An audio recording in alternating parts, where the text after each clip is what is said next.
Morning. Welcome to today's masterclass on balance and stability. How are you all?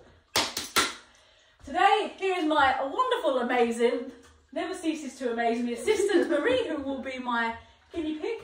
Evie will do her best to distract all of us while we're here. And this is my trusty stick. The dog's outside that are whining, that's not coming from my butt, just in case you're wondering. So we're going to talk a little bit about balance today. And we're going to do some static balance and maybe a little bit more functional. Very important, how many of us trip? Not like with drugs, but no. Trip over our feet, trip over the dog, trip over paving slabs, all sorts of things. And a lot of that comes down to our proprioception, that our brain doesn't have a particular reply to when we trip other than to crumple into a heap on the floor. So balance is really important, and to work on static balance, that means stationary, not moving, and then making it a little bit more functional, so moving around from different feet in different positions to get your brain used to and have a response to that sudden movement, but then holding your body along with your amazing core that I'm sure you've all been working on the last 4 or 5 weeks, which will help you hopefully recover from any kind of near miss, trip or fall. To start with, we're going to keep it simple. I would like you to practice for me balancing simply on one leg. Okay, that means keeping your nice neutral posture, nice and relaxed tummy muscles all engaged, and just think about that ankle. Okay, keep it strong. Imagine your foot is a tripod. Okay, so you've got one point of contact at the back, your ball of your foot, and around just under your little toe. Keep that strong on the floor, like you're trying to imprint your footprint into the sand. Then we got the knee joint, then we got the hip joint, then we got the smile. All of which, so everything working together to keep you well balanced. And she's doing well, isn't she? Practice that on each foot, 30 seconds, just as a kind of warm up for yourself. See how you do.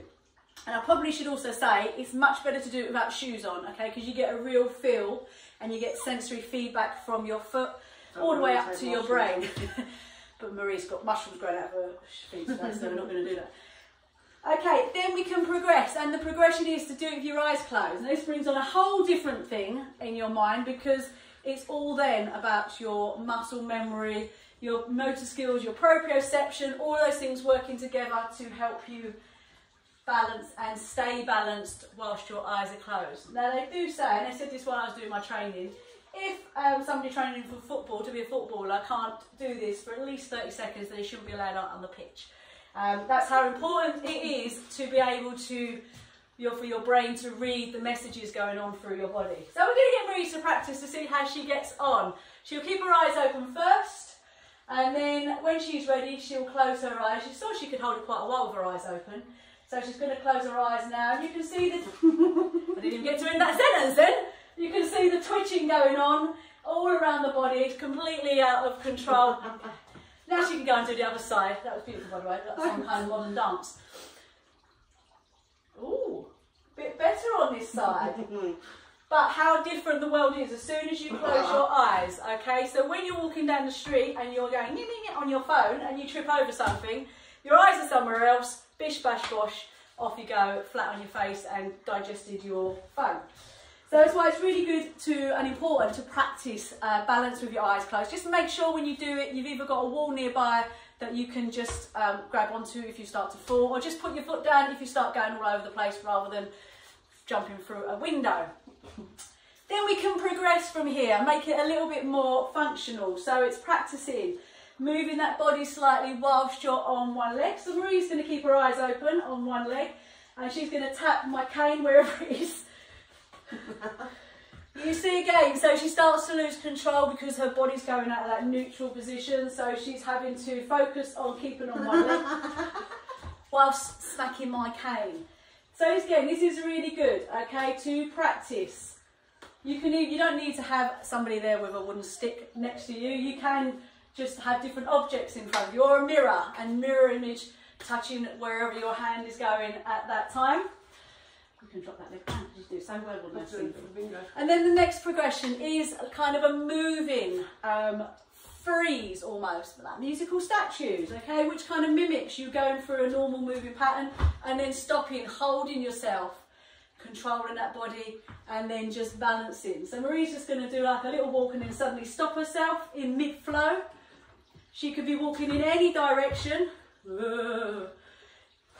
So sideways as well is really important, because often when we're caught off guard, we'll trip on one and then our other foot will automatically go out to the side. So then you need to tense your muscles, tighten your core, hold that position. We'll get Marie to go slightly off centre as she's walking. So she'll walk forward one and then go to the side. That wasn't the side, go back. She's such a bad assistant. Anyone like to be my new assistant, please inquire on my site. I'm open to offers. I'm just joking, Marie. Off you go, carry on. That's that not to do. Now she's going to show you how to do it. It's really, oh, thank you for doing that. I appreciate it. Thank you for doing that.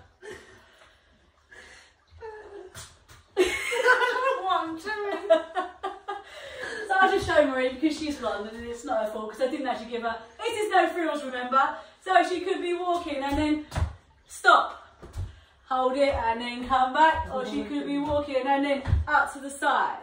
It's almost like you're going to propel yourself over the floor, but you can control it and stand back up. So these are all different progressions that you can do with your balance. And again, it will help your brain fire.